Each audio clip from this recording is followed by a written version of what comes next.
নবীজি আরো বলছেন, আমি জাহান্নামে গেলাম, জাহান্নাম আমাকে দেখানো হলো এবং সেখানে আমি একজন ফেরেশতাকে দেখলাম। কি দেখলাম? এই ফেরেশতা আমাকে দেখে হাসে নাই। সবাই মনোযোগ দেন, মেরাজের রাতের সবাই নবী সাল্লাল্লাহু আলাইহি ওয়াসাল্লামের সাথে হাসি মুখে সাক্ষাৎ করেছেন, এই ফেরেশতা বাদ দিয়ে।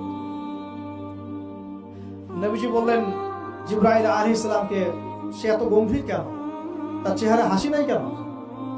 জিবরাইল আলাইহিস সালাম বলছেন, যখন থেকে আল্লাহ পাক তাকে জাহান্নামের দায়িত্ব দিয়েছেন, যেদিন থেকে আল্লাহ পাক এই ফেরেশতাকে জাহান্নামের দায়িত্ব দিয়েছেন, ওই দিন থেকে তার চেহারার হাসি চলে গেছে। আর কিছু বলতে হবে? কেন হাসি চলে গেল? খুশিতে? জাহান্নামে আল্লাহ পাকের আযাব এবং এই আযাবের দায়িত্ব পালন করতে গিয়ে তার চেহারা থেকে হাসি চলে গেছে। নবীজি জানালেন তার নাম হচ্ছে মালিক। কি নাম? মালিক। আমরা দোয়া করি আমরা যেন তার সাক্ষাৎ না পাই।